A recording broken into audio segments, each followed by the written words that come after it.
Hey, Student Success. I want to welcome you either back from spring break or to wish you a happy spring break, because depending on when you're watching this depends on, if you've already been on break or not, because I did open week 9 a little early so that you all could get a jump start if you wanted to. But week 9 officially only runs from March 21st through the 27th, although I did open it during spring break in case anyone wanted to get ahead. So again, either have a good spring break if you're watching this early, or I hope you had a nice relaxing break.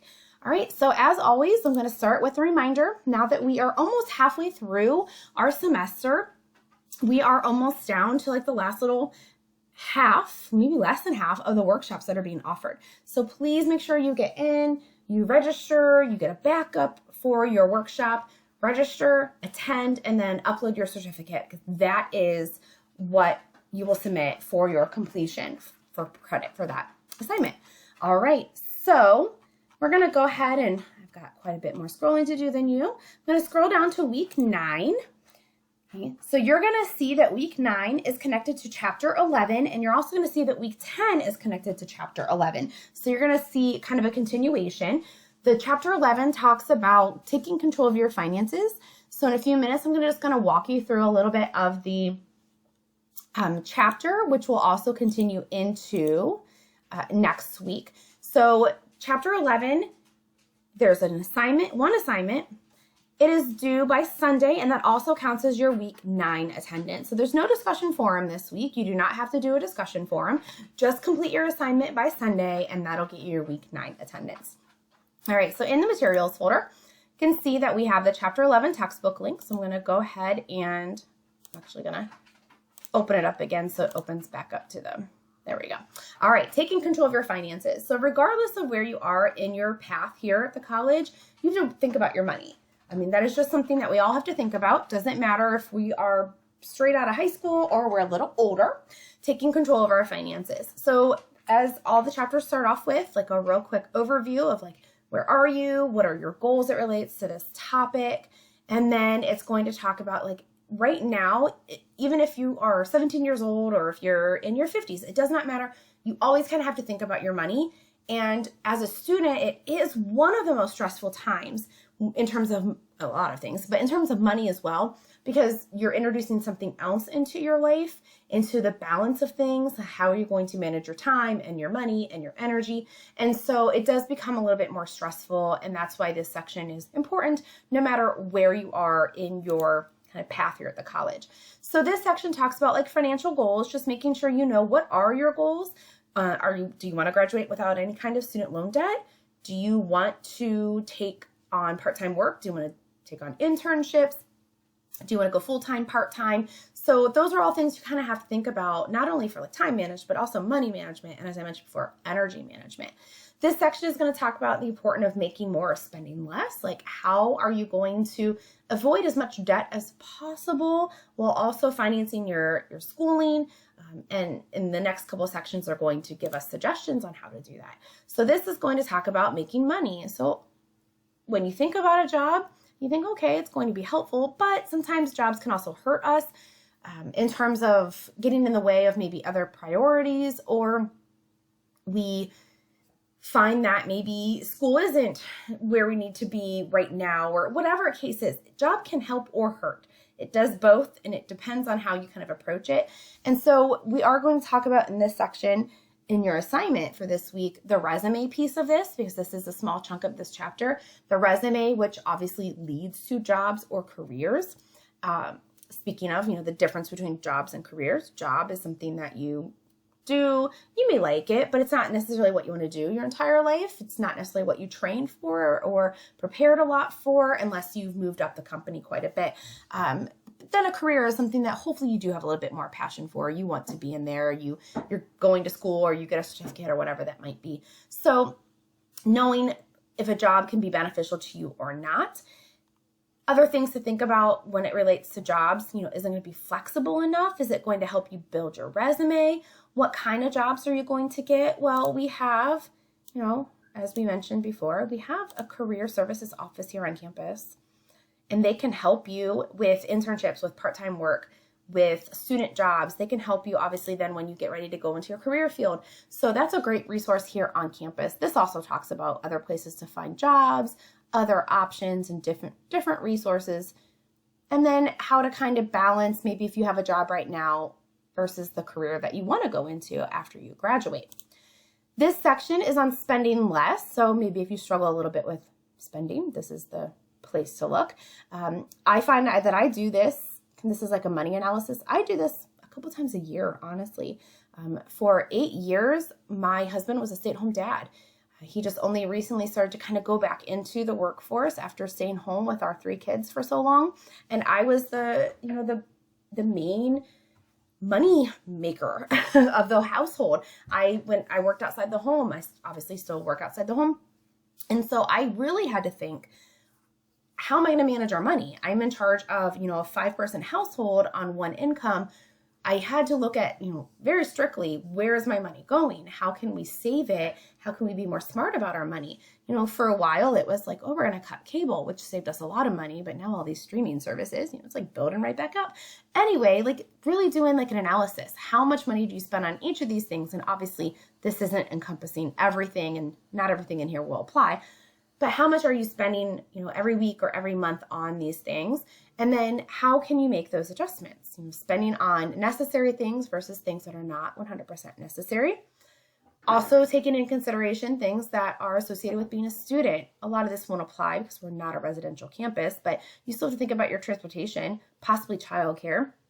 So looking at all of those things and just basic tips on how to be more successful with your spending is the point of this section, along with managing a budget. So this will go through like how to manage a budget, how to track your income, as well as then how are you tracking what you're spending. This goes back up to a little bit ago with the money analysis. Just really, really thinking about all these things and how to keep it in balance, different tools and strategies to do so, and what happens if it doesn't work, if there's an emergency, if there's financial trouble. A lot of times they say, money, researchers will say, you need to have at least 6 months to a year's worth saved up in case there's an emergency. And so this section talks about, how do you help prepare for that? And then also some tips on saving. This next section here talks about credit cards and how it's okay to have credit cards, but you don't want to get into, obviously, trouble with them. You want to make sure that you are getting credit cards with a limit that's not going to strain you. You want to avoid the debt. So this is going to go through tips on debt avoidance and credit history. So something else I think is helpful to go to, if you go to Google and type in free credit estimator, it is through Free FICO. You don't have to enter any personal information, and you can see I'm literally just going to click. This is not my real information. It's just going to help me get through it faster. All right. That is my, my click credit score. When you do it, if you're interested in doing this, actually answer the questions honestly, because it's going to give you an estimate. It's not exact. It's just an estimate. Here's what your credit score could potentially be, because it's important to know what your credit score is. That's going to help make a lot of decisions, cars and homes and things like that. So knowing that and knowing how to review it, the importance of it, how to build it and protect it, is all really important, especially if you're younger, if you're looking to build your credit. Things you could do that are fairly easy. So, put a utility in your name, get a low credit limit and pay it every month. Start paying on your student loans now, 10, 20 bucks a month and before you graduate, because that establishes credit history. All those are things that you can do. And then this last section talks about financing college. So knowing the difference between like grants and scholarships. Grants you don't have to pay back, scholarships you do.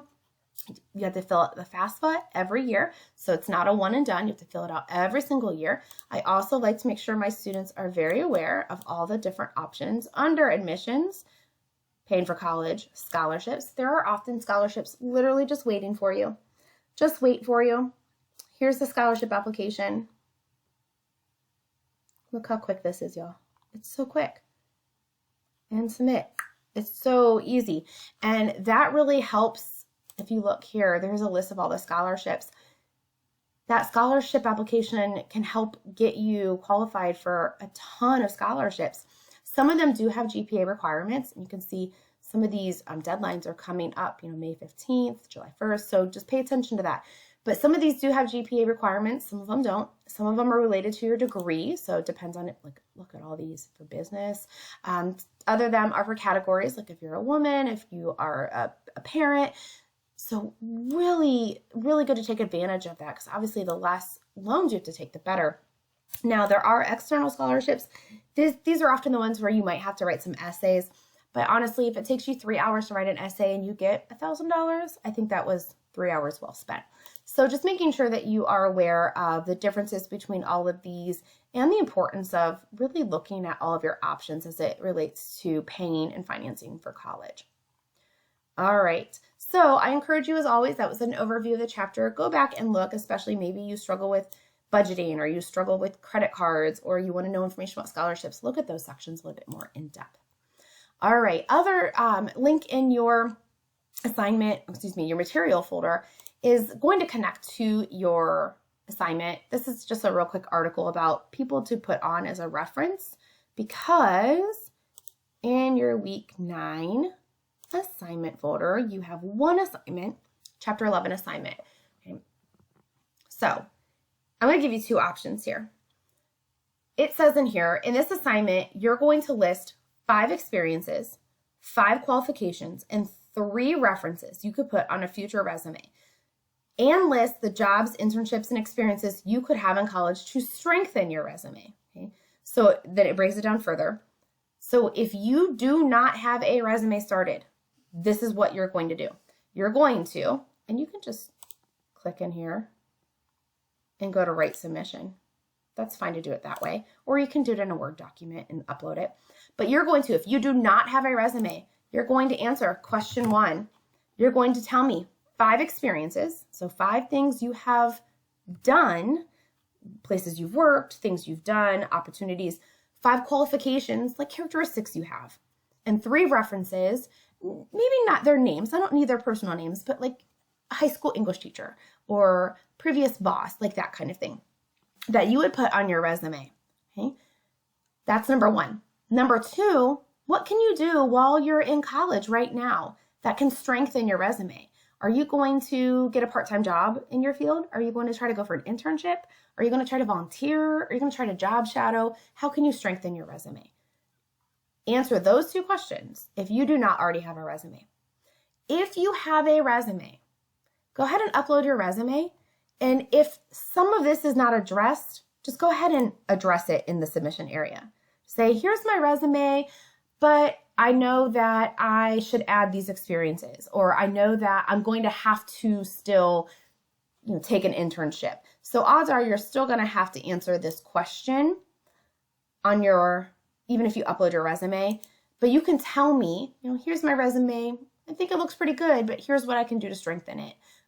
So that's if you already have a resume. If you do not have one at all, make sure you answer both of those questions. If you do, go ahead and upload it and maybe address anything that might be missing from this question, and then still address question 2. All right. That is due again by Sunday, and it counts for week 9 attendance. If you need anything, reach out, and I will see you all next time.